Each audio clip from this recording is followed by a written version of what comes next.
In a few short weeks, we will be on the Bluffton campus, and that is something that is incredible and will be so much fun to celebrate. As we're there, the space will continue to be full of energy as our students do that day in and day out. And as they move throughout our school, they will have so many new opportunities for them that we just don't have here right now. They'll be able to work more collaboratively in our open learning commons. They'll be able to even work on their communication skills in small group rooms. Throughout this time, we've been able to partner with so many incredible people. Our school is one of over 250 schools that has been designed for this specific purpose, and schools that are created in 50 or more countries throughout the world. And it is incredible, it is humbling, and it is so exciting to be a part of this process.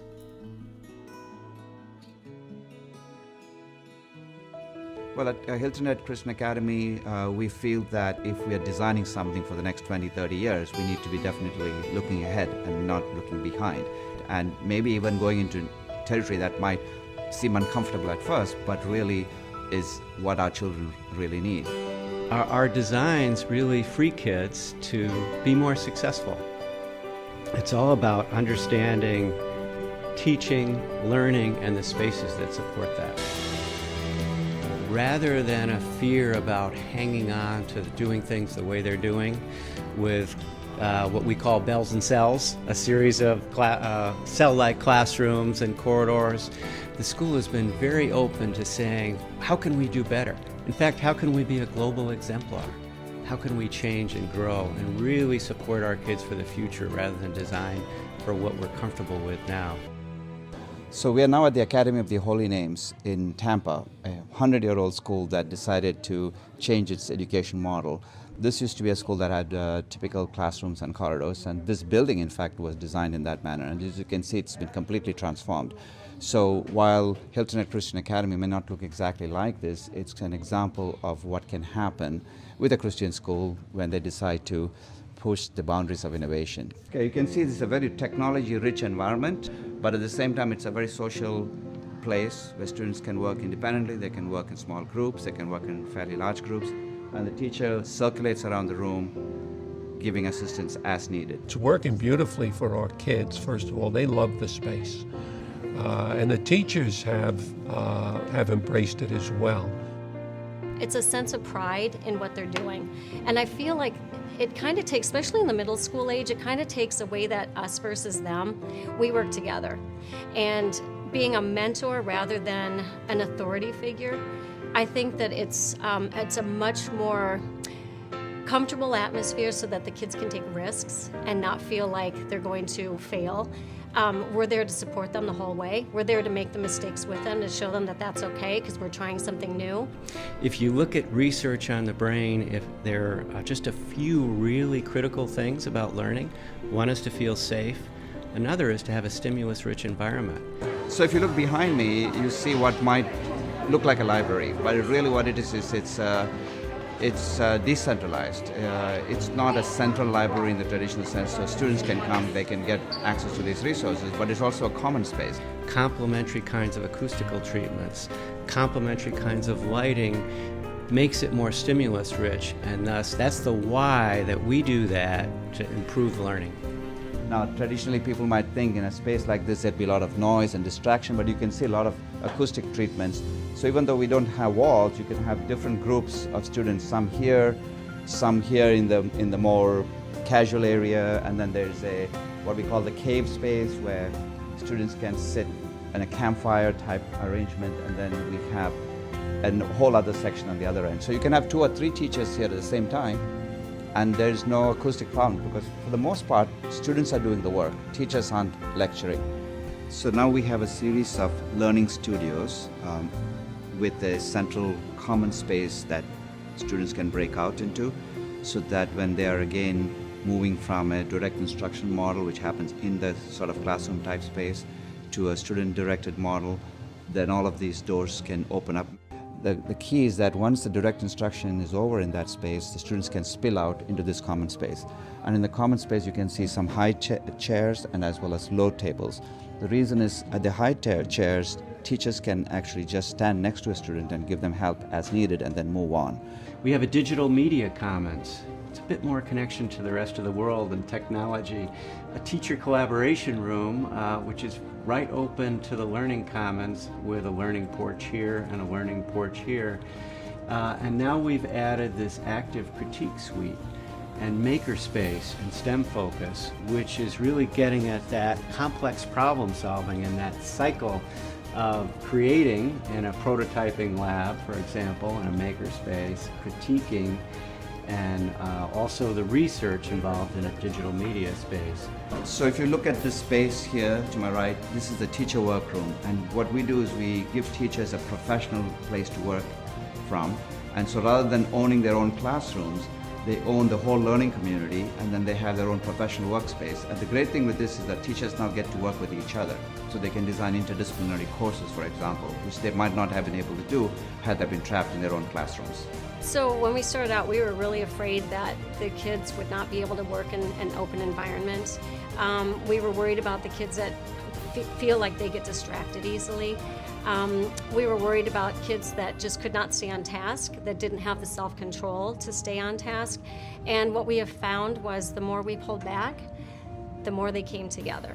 We have just been, every single day, just thrilled. We walk through here and I walk in and my lights turn on by themselves, and every morning I just feel that wah, because I walk into my lab and it's just such a different feeling, and the kids are really, really rising to the occasion. The places that students occupy tells a lot about what we think education should be all about. And so what we try to do is to sort of walk the walk and not just talk the talk. Tell students that we care about them and give them spaces that actually show them that we care about them, as opposed to sticking them in classrooms and then telling them we care about them.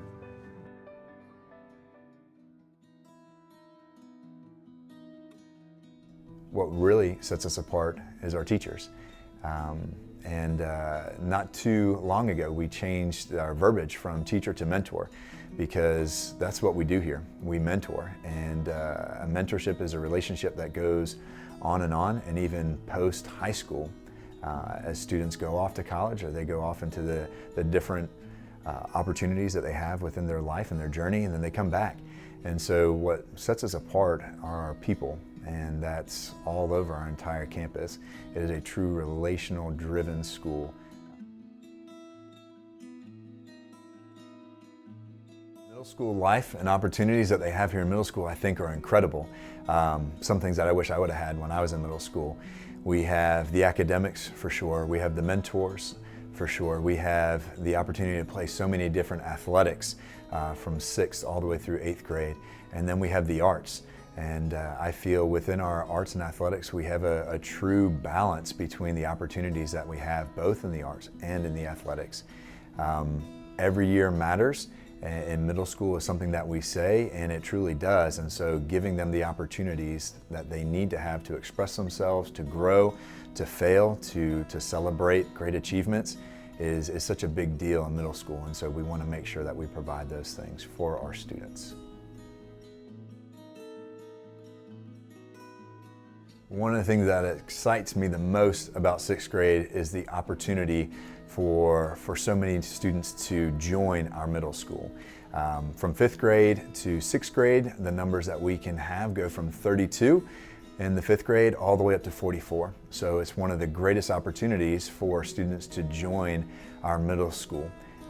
We welcome them, we look forward to them, and they are certainly not alone as they are joining other students, because everybody is new to middle school.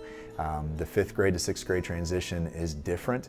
It's one full of opportunity, and it's full of partnership with our mentors and our families.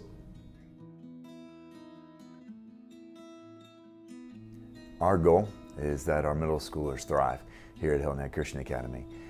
Part of that is being in person. We've seen how important that is, to being around one another, to interacting with one another. We've seen how important it is for our mentors and our students to be around each other as they progress through all the classes, even the cafeteria, even just time being together. One of the biggest things that I'm so excited for in our middle school team is our guidance team, headed up by Miss Jen Murphy, and she does an incredible job. while helping students identify their strengths, their passions, even their weaknesses to continue to grow at those things and to give them those lifelong opportunities. And it's just such an important piece. And one of the things that I'm also so thankful for is just the emotional well-being of our students and how she can really help them with that, and that she can be there and she can be an advocate for them.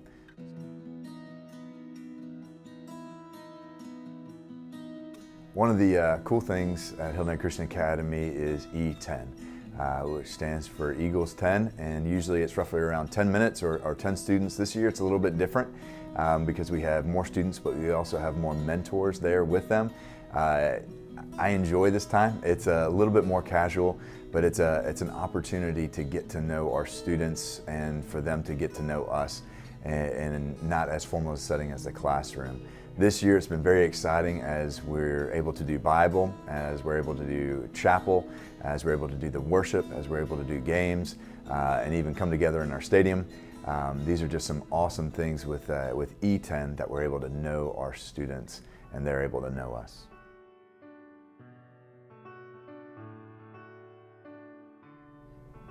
There's so many twists and turns in the middle school life. It's 3 very, very impactful, important years, and at every twist and at every turn, our mentors are there for our students.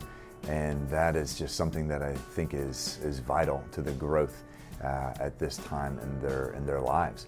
And in that, it can just be through a talk, a chat. It can be through class. It can be through just walking shoulder to shoulder, heading somewhere. And it's so important. And throughout Hilton Head Christian Academy, we come from the worldview of Christ. And that is to know Christ and to make Him known. And again, this is where we're going to meet our students day in and day out, and something that I am personally just so thankful for and blessed and humbled to be a part of. As Mr. Curtis just shared, HHCA is a very special place for middle schoolers, and we would like to help you know more. My name is Donna Wood. I'm the Director of Admissions here at HHCA, and if you are interested in the possibility of enrolling your rising 6th, 7th, or 8th grade student, I am here to help. This year, due to demand, we started early, and we're asking that you complete the HHCA application as well as complete your family interview with Mr. Dylan Curtis before January the 15th. I am here to help you with any and all questions that you may have. Again, thank you for joining us, and I hope we connect.